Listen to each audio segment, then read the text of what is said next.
Welcome aboard the lifeboat. You are speaking to Captain Calhoun, listening to Captain Calhoun. Give me just a minute. I'm just now catching up with the chat that's happening while I'm preparing. Shane, let me send off a text here. And then we'll get right into it. Hope everyone's doing all right this morning.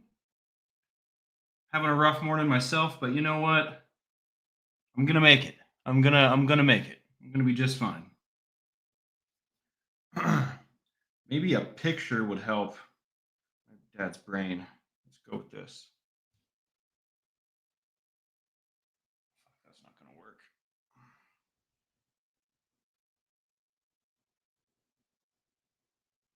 Now, I'm not entirely sure what's going on, but I'm sure my dad will get with you as soon as he possibly can.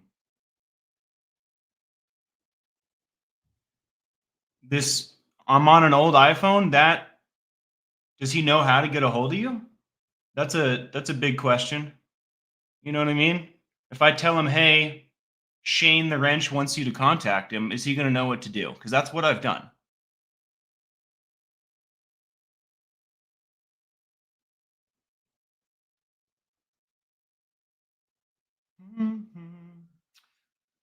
Just want to take this moment to be so grateful for music in my life. Without it, I probably wouldn't be here anymore. It really, really calms me down when I need it to. I tell you what.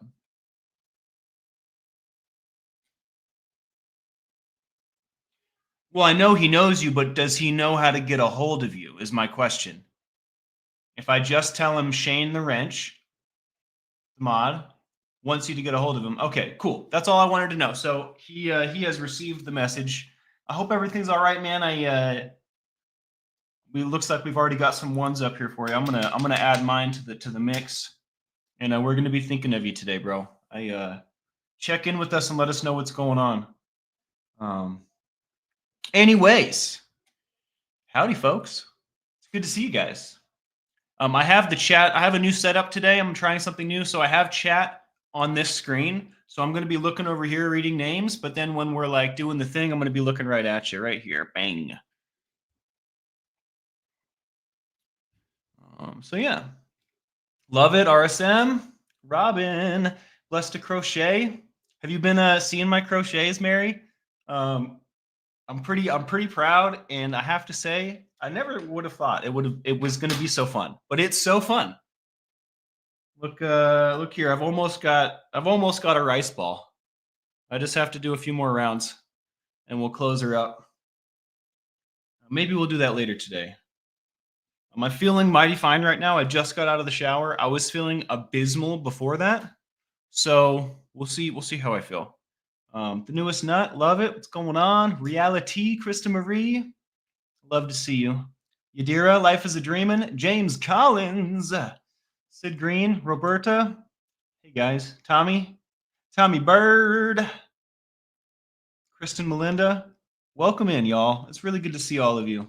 I have missed you, but I tell you what, I ain't going anywhere. Back on the horse is Captain Calhoun. Jeremy, how you doing, bro? Good to see you. Much love. At work, all right. Well, don't let me get you in trouble. Jamie Palmer, always a pleasure.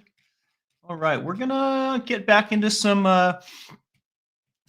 key strategies for Marlatt's relapse prevention model. I'm gonna do a little review first, just because we kind of left off in the middle of this yesterday. Yesterday we talked about again, we're talking about Marlatt's relapse prevention model, developed by Dr. G. Allen Marlatt, not Alan G. G. Allen. And this is one way to look at relapse, one way to strategize and plan and make prevention plans, right? I think the key takeaways for this method is that this model is they view relapse as a process, not an event, which, that aligns with what we believe here. I like that a lot. It also, I think a key part of this is it involves high-risk situations and making plans for them and evaluating triggers. It's a very specific and unique model, and I'm liking it so far. But I have to say, we talked yesterday, there was a part, where is it? components of the relapse prevention model. The very last one was relapse roadmap. Wait, no, not that one. Not that one. Where is it? There was some part. Oh, right here. Key strategies. One of the key strategies is exposing yourself to high risk situations in a controlled way. Not sure I like that. I mean, personally, that has served me, but I feel like this is a slippery slope, right? The same way, like I think smoking pot in early recovery is a slippery slope, right? Maybe it's fine, but maybe you're altering your mindset, right? And maybe you're not noticing things that you should be noticing, and just maybe, right? It just doesn't necessarily sit 100% right with me, but at the same time, I have exposed myself to high risk situations in a controlled way, right? So like I have done exactly what it says, but saying to other people to do that freaks me out a little bit. So that's just one caveat I'd like to mention, right? That being said, is this tea still warm? Well, it's probably going to be gross. Cold green tea? I don't think so. I don't think so. It wasn't that great when it was hot. So we're going to pick right up on strengths of Marlatt's model. It might be a short episode today because I was feeling mighty disgusting this morning. The smoke in my house is thick. I can smell it throughout the entire house. I think once I made my feelings known, my neighbor decided to double down. Um, so that's wonderful. I slept on the couch last night because I couldn't sleep in my room. It was so smoky. And I'm trying to nice. I'm trying to, in my heart, wish him well, but honestly, I'm wishing him annihilation right now, and I'm trying to come to the table of love, and it's really hard. But yeah. Please link up my second channel. That's absolutely fine, Yadira. Looks like Blessed to Crochet has beat you to it. Man, what is going on? My throat feels abysmal. Strengths of the Marlatt's model: focus on prevention. Right. We'd like to stop this train before it starts. Emphasizes early identification and management of high risk situations. And I think that honestly, if we get a nice foundation under us, high risk situations are probably our biggest threat, right? Especially if we like all of a sudden find ourselves in a situation we didn't expect. That's terrible, right? If we can see them coming, if we can make a plan, I think that that's the one of the real strengths of the Marlatt's model, right? Managing these inevitably high risk situations. Also, empowering individuals helps. I don't know why it says that. Helps people take control of their recovery process by developing practical skills and strategies. Right? Practical as in I can use them. Right? Practical as in when I use it, it's going to work. Practical as in effective. Right?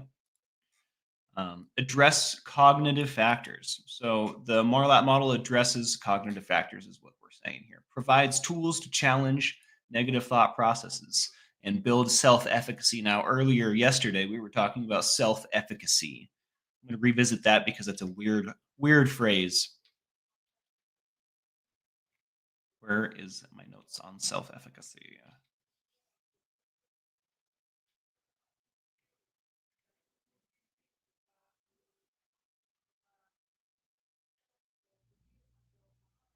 I wonder why I can't find stuff when I look for it, guys. It's pretty crazy. Self-efficacy is the concept of building confidence in an individual's ability to cope, right? Challenging situations without resorting to substance use, right?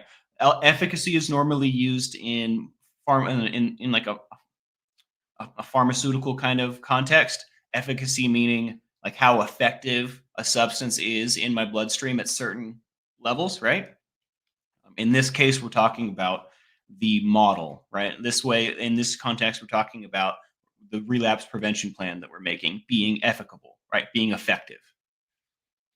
Just because I think that word's mad confusing. I thought I'd say that. So, allegedly, the Marlatt model will provide tools to challenge negative thought processes and build self efficacy, right? So we can be more effective. A non judgmental approach to lapses, right? Notice it said lapses, not relapses. I think that's an interesting choice of words. Reduces stigma and shame by framing lapses as opportunities for growth. This definitely seems like it aligns with what we do here, don't it? Yeah, I think an air purifier will totally help me. Maybe I do have to have chat over here. I guess I guess that's all right if I do. I could definitely go with like a humidifier, but at the same time, like if there's cigarette smoke in my house, it's just gonna crap up the filter. I've got 2 months left in this place. I got 60 days, so I'm just gonna try not to do anything I'll regret in that amount of time. And honestly, I if he's on parole, I would watch my step. You know what I mean? Like I don't wish ill upon anybody, but if it's me or you, it's you. You feel me? Like I'm gonna stick up for me. And if he's gonna be crapping on my plate, I might just give his parole officer a call. You know what I mean? Especially with all the violent stuff I've been hearing. You guys know about this. We've been talking about this forever. The next time I hear that, I might actually call them folks. You know what I mean? I already told the office. The lady told me she'd handle it. Obviously, she can't handle it immediately, right? So I'm just just taking it easy. But honestly, when I think about, I'm going to extrapolate on this, and we're going to squirrel off for a second, right? The situation with my neighbor, like if it, so it's a problem for me, but same guy. Absolutely, Kristen, same guy. It's a problem for me, but if I solve the problem for me, aka tell the office, call the police when he's violent, like what's going to happen to him and the kid down there, right? I start thinking about that. Like I don't want the kid to be in foster care. I don't want the kids to grow up without his dad. You know what I mean? But at the same time, that's way above my pay grade. I really can only focus on like my stuff, right? I can really only focus, and also who knows? Maybe it's not him. Maybe it's the next door guy. I actually don't know where the smoke's coming from, but it's smoky in here right now. And it's absolutely mind blowing to me. It makes my, I used to be a smoker. It never hurt my lungs before, but like it hurts. I'm sick. I'm just breathing in cigarette smoke all night long. It's absolutely disgusting. Younger me would have broke his friggin' kneecaps. You know what I mean? Younger me would have lit a bag of dog poop on fire and dropped it from my balcony into his yard. You know what I mean? A younger me would have done a lot of stupid things, but I really just want to be okay and peaceful. So I'm just trying to, I did what adults do. I told the folks, and if he wants to be extra violent, I might call those folks too.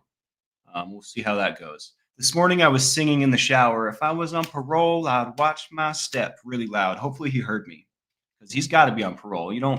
Convicts don't go out of the joint not being kept track of. You know what I mean? The government isn't just cutting loose convicts. That's not how it works. So he's either on parole or was on parole. 90% chance, in my opinion. Anyways, I don't want to talk about that anymore. It makes me unhappy.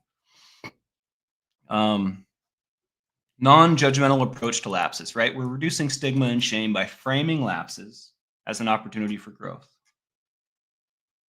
Yeah, there's a 2-year-old down there, Kristen. And the craziest thing is he'll be crying and the dude will scream at him and like mock him. It's crazy. It's absolutely crazy. He's crazy.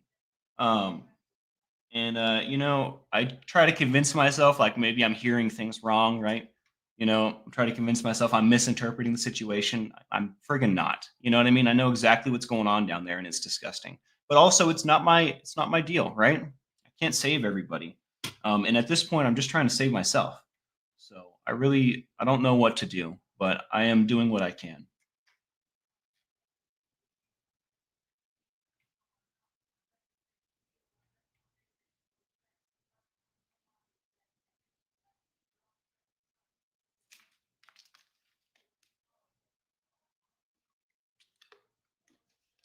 Maybe I should have just come on and vent today, huh? So, applications of the Marlatt's model. This model is widely used in addiction treatment programs, counseling, and therapy. Okay, we knew that. It's effective for individuals recovering from various addictions, alcohol, gambling, drugs. Okay, fantastic. Hit me with something I don't know. Often integrated with other approaches, such as 12-step programs and motivational interviewing. Weird. Okay, that was the useless section. Criticisms of the Marlatt's model. Here we go. This will be fun.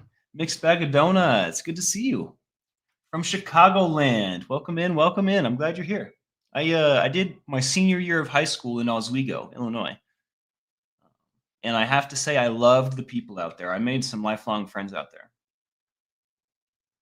Shout out to my boy Louie.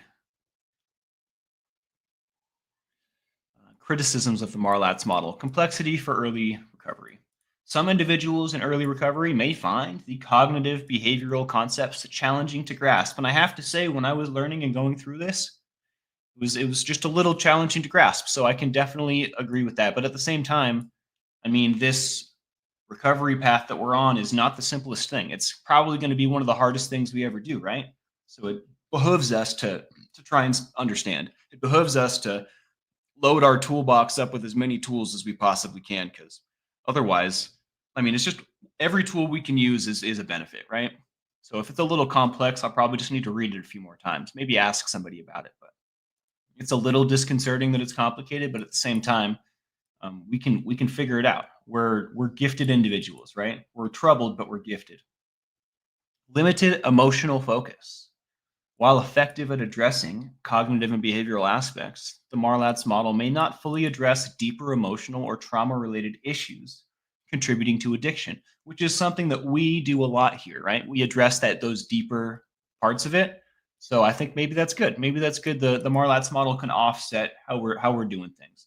Because I definitely feel like the deeper emotional trauma related issues they have to be addressed, right? They cannot be ignored, especially if they exist, right? But that being said, the Marlatt's model definitely seems to be good at um, high risk situation management. Seems to be its key thing here. And there's a lot of words just to say high risk situation management, in my opinion. And so at the end of this, I'm going to try and build a relapse prevention plan using this model.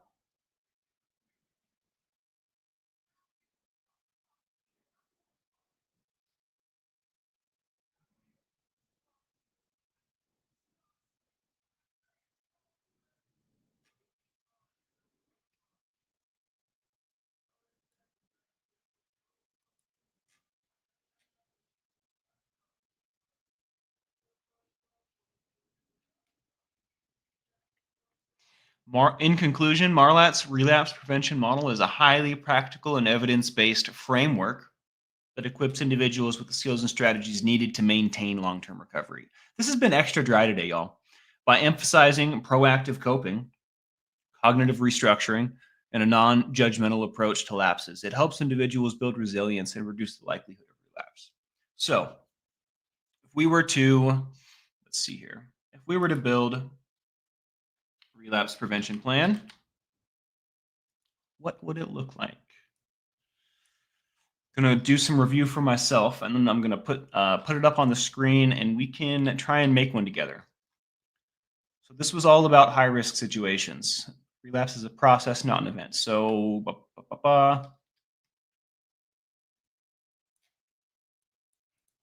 focus on equipping tools to manage high risk situations. So it's basically saying inevitably we're going to run into high risk situations. We're going to need to be able to manage them, right? And that's the focus of Marlatt's model. It doesn't really deal with the deep seated emotional trauma stuff. It also deals with cognitive triggers and emotional triggers, I guess, right? So it was talking about relapse is influenced by cognitive factors such as thoughts, beliefs, and emotional states. It doesn't go deeper than that, right? But if I can identify an irrational belief in myself, if I can identify that I'm overconfident, or if I can identify some negative thinking, like, for example, I'll never succeed in recovery, then I can take it a step deeper if I so choose. In the Marlatt's model, we're not doing that, right? We're just identifying these things and then using that to form a plan for a high risk situation, right? So here we go. Let's go with. I was thinking about asking for a volunteer, but I didn't think it all the way through, so I'm not going to do that.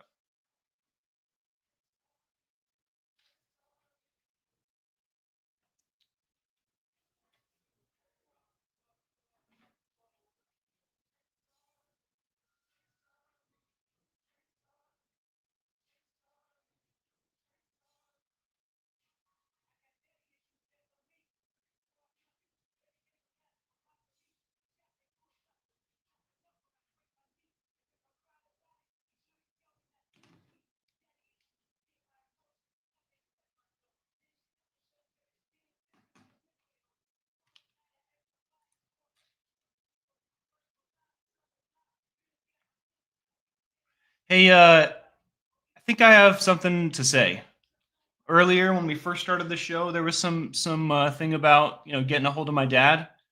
I believe you have my dad's number. And I don't want to be a pass through for messages when there's some ulterior thing going on. Don't do that to me. All right. I'm here to help. I'm not here. I'm not a messenger. You know what I'm saying? If you've got something going on, the, you know what I mean? Like, that's not my business. You feel me? I understand someone fell and got hurt, but like, that's not an excuse for you to use me to smooth something over between, like, you know what I'm saying, stuff I got nothing to do with. You feel me? Like, I feel for you falling down, and I don't want you to hurt. You know what I mean? But like, at the same time, I understand exactly what's going on now that I've spoken to my dad. Do not do that. Do not use me as a messenger, as a pass through. That's not me. All right. You can call my father. You know how to do that. It takes 2 seconds. If you can call 911, you can call my dad. You feel me? It takes 2 seconds. So that's my opinion. Hate me or don't. I'm just trying to. I don't like being used. That really really bothers me. And amusing. It's really good to see you. Also, think about lapse and relapse. If you beat yourself up over a slip, but then get back on track. Exactly. The whole point is to get back on track. The whole point is to be walking the path, right? And also, I wanted to say to you, end of musing, I hope I didn't overstep this morning when we were speaking. Completely different thing. I'm really glad you're here. I just kind of like woke up and then got the notification in Discord, and I popped in there and read, and I didn't even think to myself, I wonder if I should respond. I just responded. So I hope I didn't overstep this morning, and I hope that everything's going well for you. And I'm sending out all the love I can muster. I know it ain't much, but it's what I got.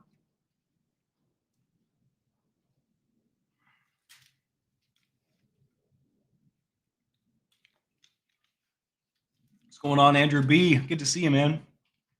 Today's an interesting day. It has had a colorful start to it from all angles.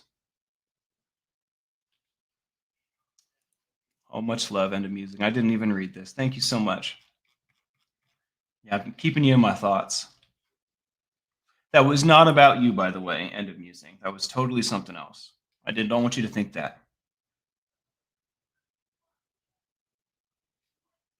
Yeah, it's interesting how we kind of all are parallel, right? We're on similar paths, and that fills me with warmth. I'm not alone, and neither are you, right?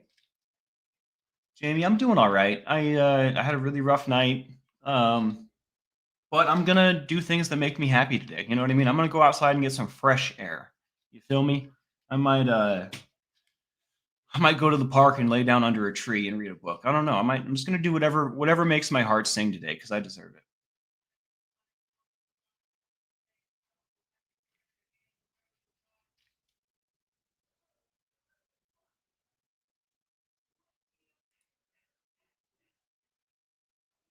So using the Marlatt's model here, let's pull this up. Let's get back on track. I'm feeling sicker by the minute. Might need to take my temp. Let's share paint. And which one of these is ideal? This one?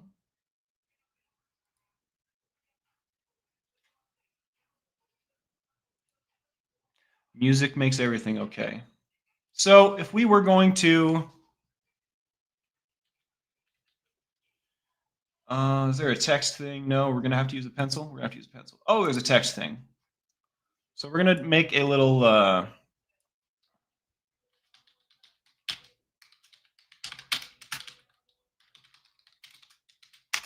so what we're going to do here is we're going to identify some high risk situations that I might find myself in. I was going to ask for a volunteer, but I didn't think that all the way through. I don't know the pros and cons of that, so I'm just going to use myself as an example. I'm going to volunteer, right?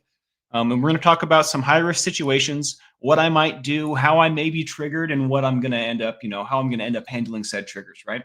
And this is the Marlatt's relapse prevention plan. How I interpret it. Let's be clear. Kristen, Melinda, and some other, actual accredited, professionals might have something to say about it, but this is, how I interpret it. And I appreciate your grace, Kristen. I know I'm kind of talking about stuff that's more in your wheelhouse these days, and I'm sure you know more about it than I do. Shout out to our very own Kristen Melinda, by the way. So some high risk situations that I might find myself in are, let's say, a party, right? I like to do that. I like to go dancing. So we'll even put dance party. It doesn't have to be a dance party, but there's dancing at parties, right? So I might find myself, and this is specifically not a house party. If I'm at a house party, it's because I'm with someone that wanted to go. It's not because I want to be there, right? So like we're talking like warehouse or concert venue.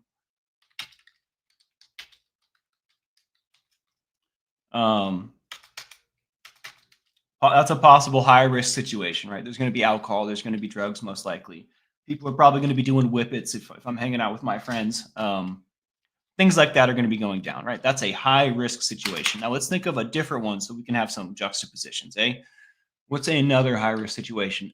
Oh, let's say I'm going to a family reunion of sorts, but I've got some bad blood with family or something, right? Maybe there's some drama. Maybe my family's still using. Maybe they don't respect my sobriety. Maybe they don't understand because they're not addicts, right? Family Christmas. Let's do that. Family Christmas. Family don't understand. Addiction. You know what song just came on? My favorite Kiss song. I was made for loving you, baby. You guys know that song? You were made for loving me. It's a good one. Tonight, I'm gonna give it all to you. Yeah, it's a good one. I love that song so much. What? Is it bigger? No. Okay. So these are two. These are two, I would say, common.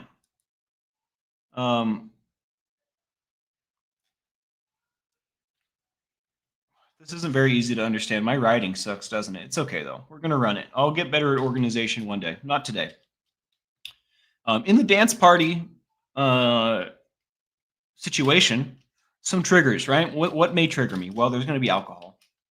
100% there's going to be alcohol. I live in the United States. People be drinking. There's going to most likely be, possible drug use. I don't think people are going to be shooting up or doing, but there might be blow, there might be whippets. There's probably going to be weed, most assuredly going to be weed, right? And it's not to be discounted like past use association, right? Like I'm going to be in a position that I used to use in, right? I'm going to be somewhere where I used to be using, right? So that's not to be discounted. That's a very powerful, what's the word for that? It's a powerful force, that memory, right? Putting myself in that position unpreparedly is assuredly defeat, right? Which I don't want. So we need to take into account that like this is somewhere that I used to use. And then maybe one more trigger. Do we have one more? Survey says one more for 500.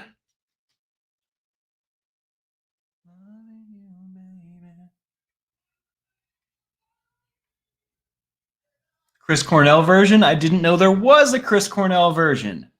I'm going to write this down. Loving you, baby. Rest in peace, Chris Cornell. Made for loving. I'm not even this is the only Kiss song I've actually ever heard. And I love it so much. It's amazing. I haven't looked at more of their music, but I don't want to ruin it for myself,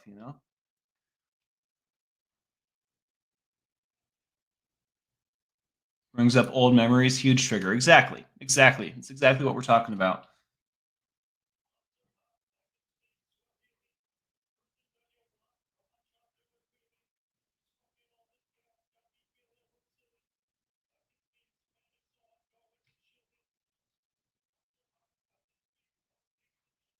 Thank you guys for being here with me when I feel so off, guys.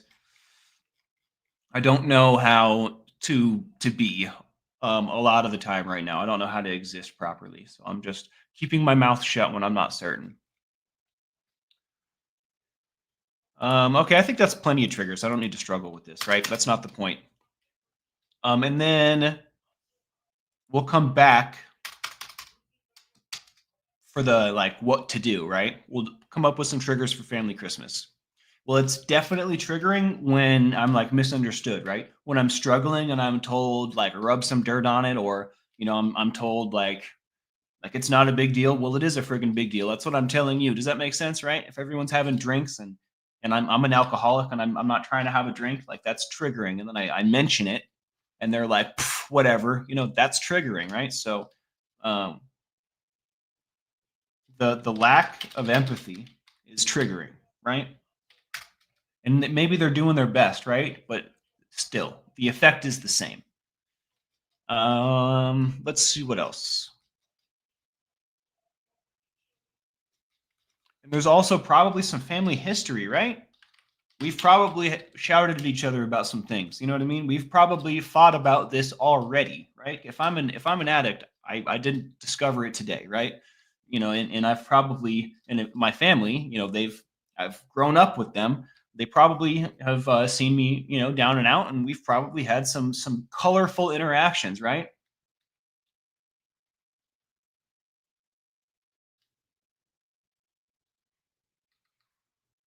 So is a drunk bloke on my couch. I hear that. That's triggering as hell. Um, and at some point, I wanted to say this to you earlier, but I couldn't find the right words. Like, like I know we talk about tough love, right? And that's not what we do. Like we don't kick people out or whatever. But at some point, you got to choose yourself or them, right? And I feel like it's terrible, but like if you're putting yourself in danger, you gotta excise. Pardon me. Is there anything left in here, dude? I'm gonna have to go get more today. Um, at some point, you got to choose yourself, right? You got to excise the problem. And I know it's uncomfortable, and maybe this isn't where you're at. And I don't. It sounds like there's a lot of logistical issues with solving that problem for you. But I have to say, like you gotta. I don't know. I don't know. I don't want to tell you what to do, but if it were me, I would get rid of that guy. And it might hurt. It might feel cold, but yo, you can't. He showed up to help, and he's actually doing the opposite. Yeah, and it's real tricky because you couldn't predict what would happen. I totally understand, right? But now you're in this position, and you kind of feel trapped with him, right? I'm trying to put myself in your shoes, and I feel trapped, right? Um, the good news is it sounds like you're about done moving, right? It sounds like you're on out the door. So, like on one hand, maybe you just tough it out, right? You make it through. But at the same time, he's like trying to take your car. He's incoherent. He's sloppy. I mean, I don't condone violence, but like my first instinct is to get violent with them. Honestly, like that's how that makes me feel. And I'm not saying be violent. That's not who I am anymore. But like just to like show like the emotional response that I have when I'm trying to imagine myself in your shoes, I definitely like that sounds terrible. So there's got to be some sort of solution. And if yeah, drunks aren't known for their reasonableness. If you need someone to talk to today, you can call me. You can get on the Discord again. I can give you a phone number to call me on. If there's anything that I can do to help, please let me know. I know that it's not like there's a billion solutions for this one. You know what I mean? But maybe just someone to listen is cool too, right?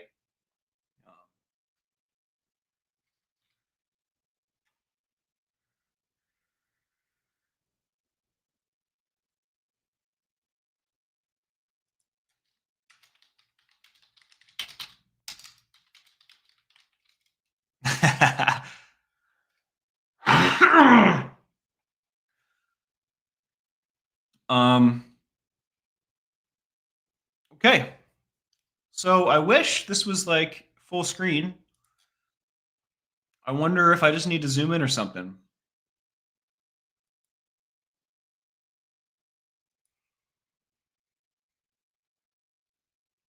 Maybe we need to.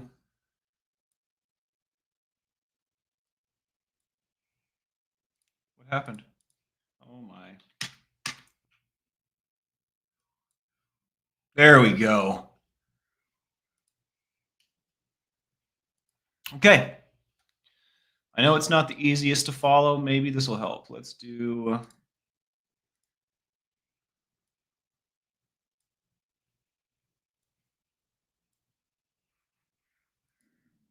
I know I'm an artiste. They call me an artiste. So now I would like to come up with a plan for these things.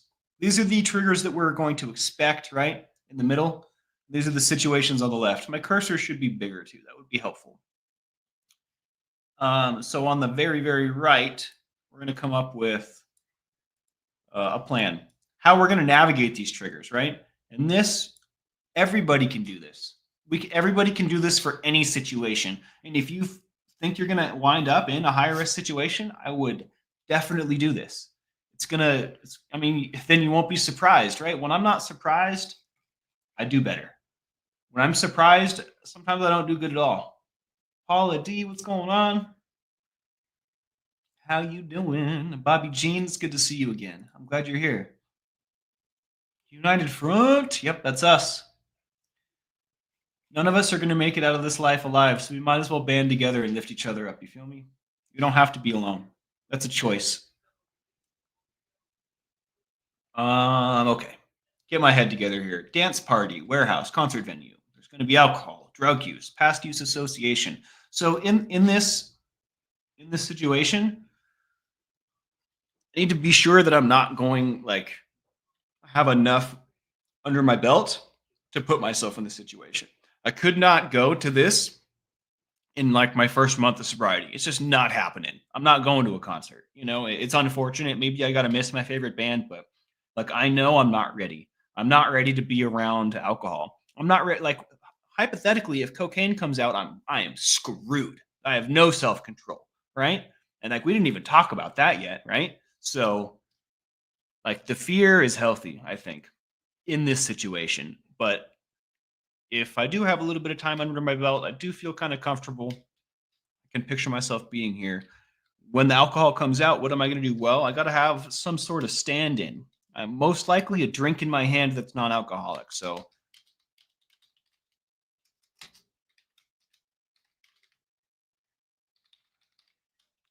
the what's it called? The oral fixation. It's a big deal. Having something in your hand to drink is a big deal. If I ever find myself at a party, if I ever go to one of these things like New Year's Eve, I was constantly drinking water. I had something in my hand. Makes me feel a part of, right? I don't have to like question. I don't have to think about it too much. I'm drinking water. I'm not drinking what you're drinking. You know what I mean? That's a big deal, I think.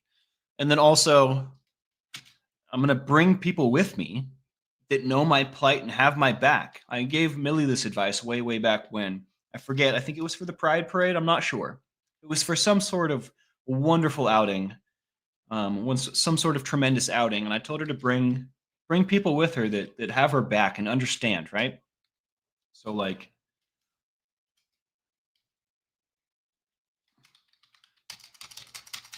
my stomach hurts. Something fierce.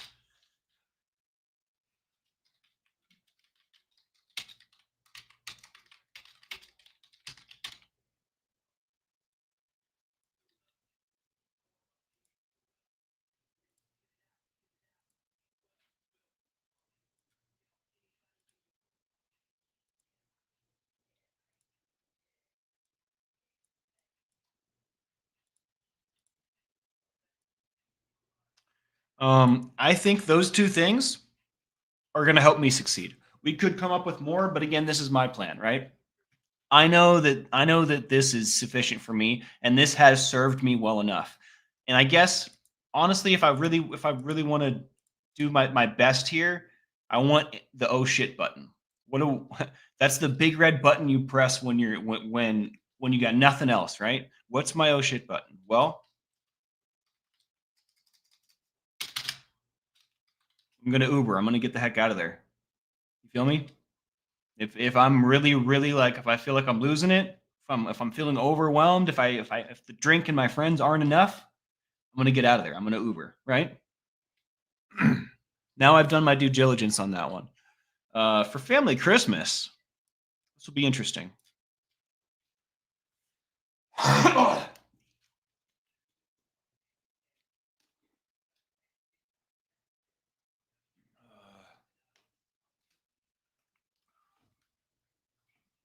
I bought some really minty toothpicks from Amazon, says Robin, for harm reduction for smoking, and they are enjoyable.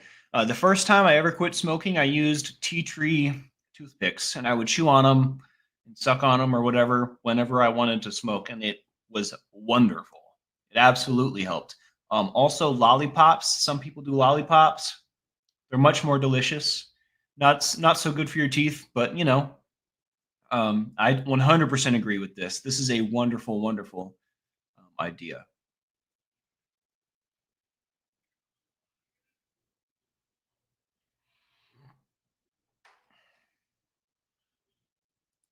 Okay, we're gonna get this done so I can get out of here. I'm in so much pain right now. It's absolutely mind blowing. I should not be talking this much. Um, for family Christmas, honestly, I probably want to bring a friend with me to this as well. If I can, I want to bring one homie, right? Hunter will come with me, right? Bring a friend. But also, that's not always possible with family Christmas, family outings. Sometimes family isn't really into sharing space, but most of the time they are. Um, but in this position, I know I'm going to be surrounded by a lack of empathy. I know I'm going to be, and this isn't necessarily the case for me anymore. Like my family gets it. This once upon a time, this was the case, right? That they didn't understand. Now they do. But anyways, it's easier now that they understand. But when they didn't, I would like to bring a friend. At the end of the day, if I really need, I can make a phone call, right? If I'm feeling really triggered, my dad talks about 8 minutes. I might spend 30 minutes, right? I might spend a ton of time on the phone, right? Because it's going to help me get through, right? I feel understood when I'm talking to someone that understands, someone that cares, right?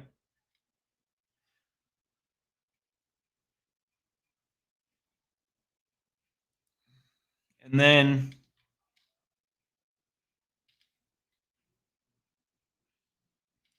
I definitely want to try and educate my family.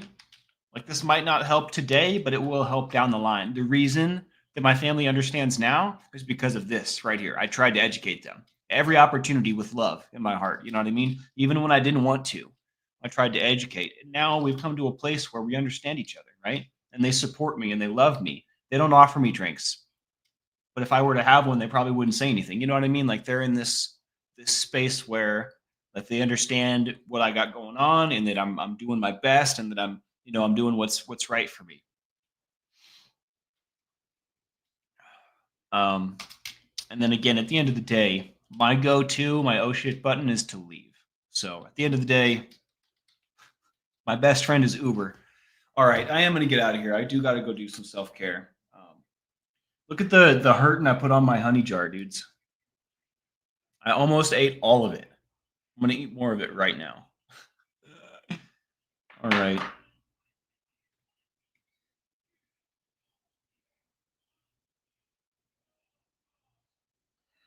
Much love, everyone. I want to hang out and talk with each one of you personally, but I really got to go. So I'll see you later on today, maybe. If not, I'll see you in the morning. Thanks for being here. Hit that like, subscribe, and the bell for notifications. It does a bit. It means a lot to us. And this has been Captain Calhoun on the lifeboat. Be good to yourself. You deserve it. All right.